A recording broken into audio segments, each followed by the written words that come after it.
So this is when any plans that you make for water movement on an allotment are shown for what they're worth.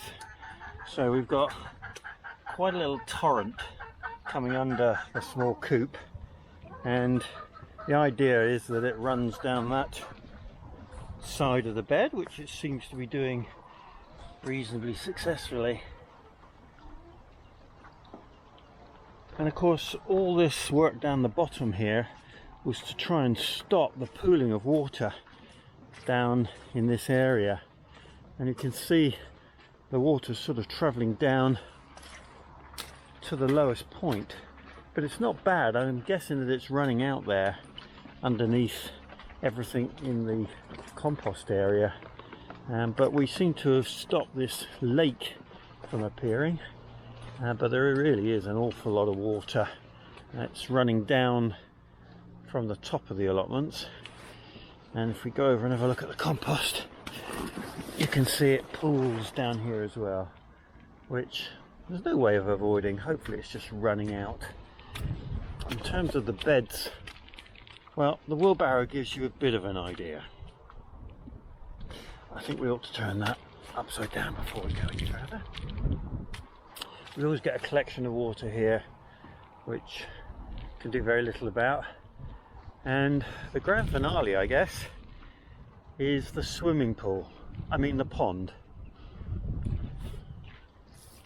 which is just overflowing. So there we are. No work on the allotment today. So this is the back of my allotment, and you can see where that water is running out and draining away, and of course it just goes down the nearest drain. Which is a good thing. So things aren't too bad. This is the general water flow running through the allotment off of the mountain, and it only gets like this when it's really bad. And of course we're currently experiencing Storm Christoph, which is raining on us good and proper. There's a bit of reconnaissance this morning. We seem to have been having some extremes in the weather. We've had torrential rain for days and days, and this morning we've got a very hard frost. So I'm anticipating that the pond might be suitable for skating this morning. Let's have a look. Well, for sure the ground's going to be extremely hard today, so I'm going to have to think about the jobs that I do on the plot. Well, I'm surprised the pond has got some ice on it, but it's not much, and it's certainly drained from what it was.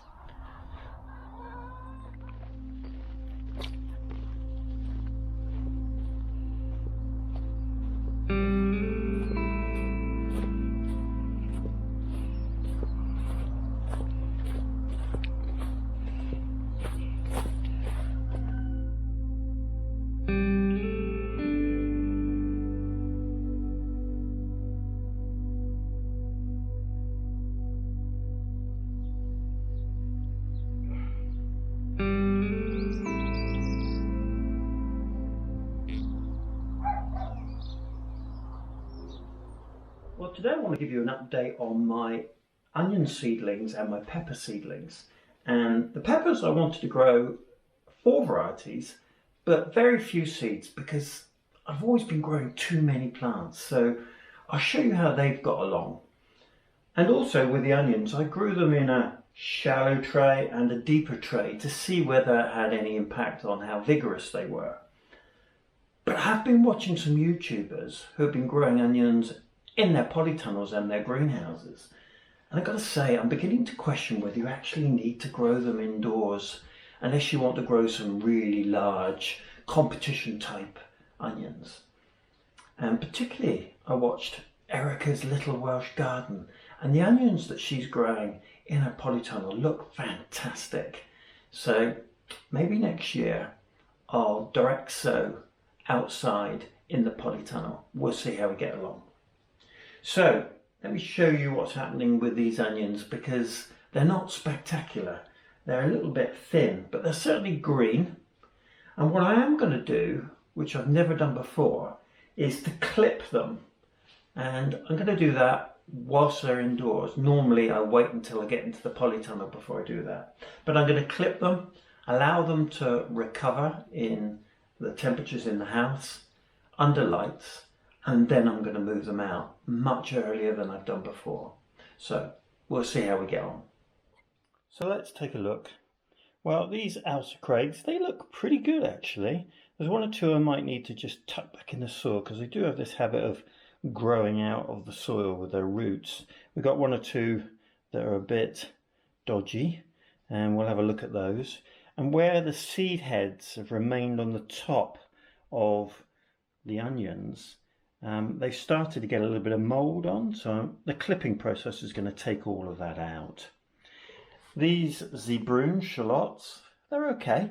They're not particularly strong and vigorous, and I'm going to spend some time just spreading them out and making sure that they've got the best opportunity to grow, and I'm going to clip those as well. And then the onions that are in the deeper trays, they are a bit more vigorous for sure. You can see some thicker stems or thicker seedlings here, and once again they're needing to be stood up. I'm going to spend some time just spreading them out and making sure that they get into the compost. And these have got quite a lot of those seed heads on top that need clipping away.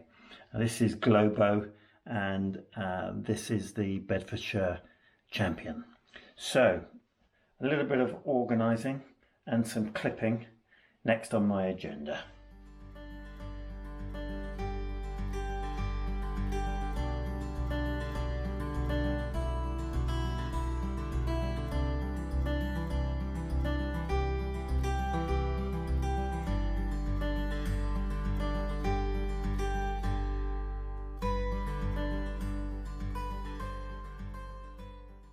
That's that done. So there was a few there that had worked their way out of the soil, and we've tucked those back in and we've basically clipped them. And the whole process is a bit like potting on really.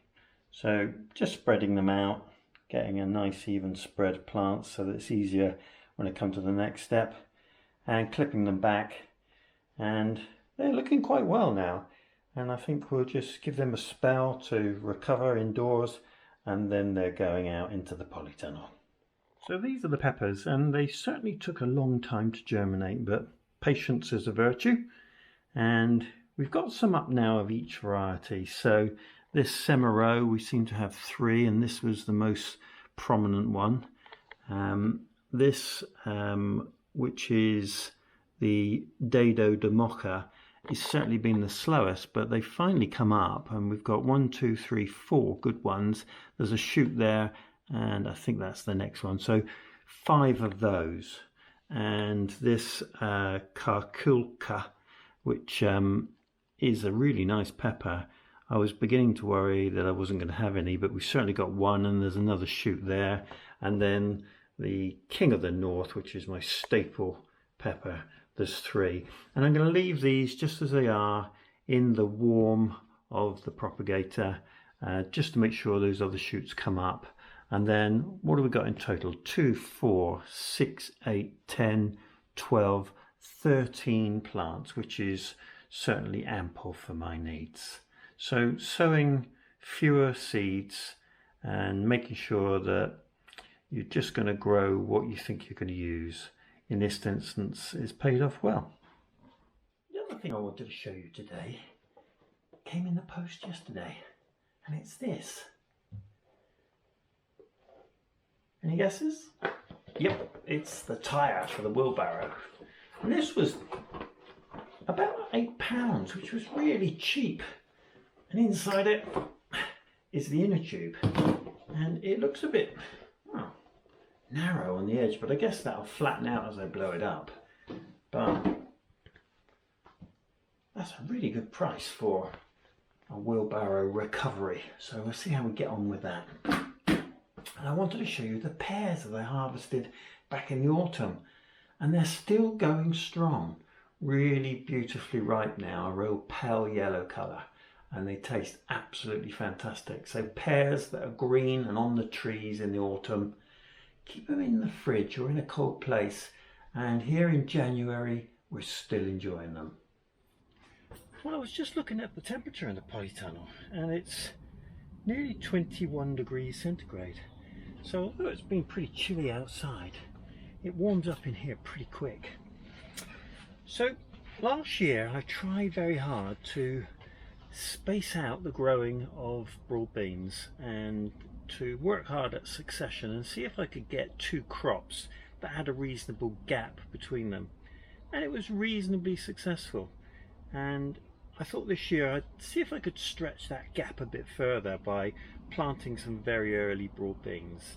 And broad beans will germinate in this sort of temperature, and I'm going to sow some old seed that I've got, some broad bean aqua dolce, which was from last year's plants, which I saved seed, and then I've still got some Leeds hang down broad bean, which I didn't sow last year. So I've got 2 chances. I'll grow these and see if they come along, see how we get on. So the first thing is just to fill these root trays with soil, and as I indicated in one of my earlier videos, this year I'm going to grow as many deep-rooted seedlings as I can by using root trainers wherever I can. And there's 2 varieties of this, and this is the longer one, and I think this will do just fine for broad beans. And there's 4 of these in a row, 1, 2, 3, 4, 5, 6, 7, 8, so 32 seedlings should be great. Let's get on.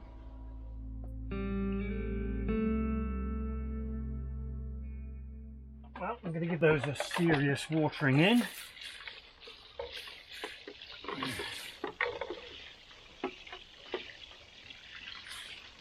And there we go. It feels really good to have the first seeds in the polytunnel for the season.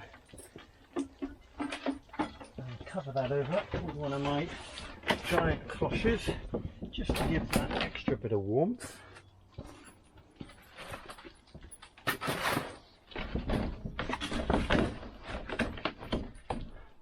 And there we go, we're off.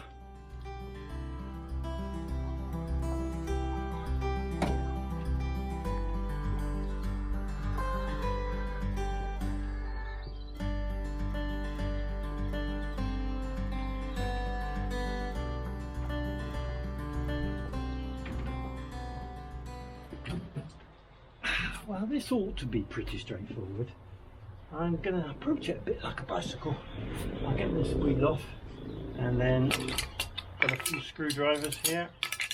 I'm hoping that I'm going to prise that tyre off of the main wheel and get the new one on. See how we go.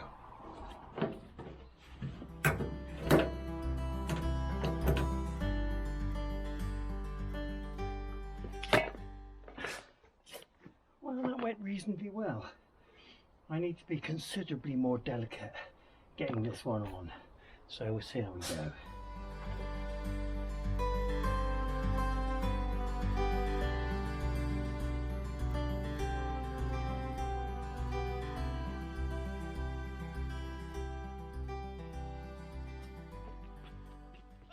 Well, things are going well.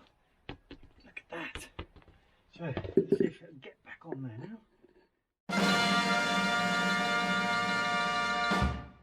I do hope you enjoyed the video today. If you did, click the subscribe button, click the like button, and if you want updates from me each time I upload a video, click the bell and select all.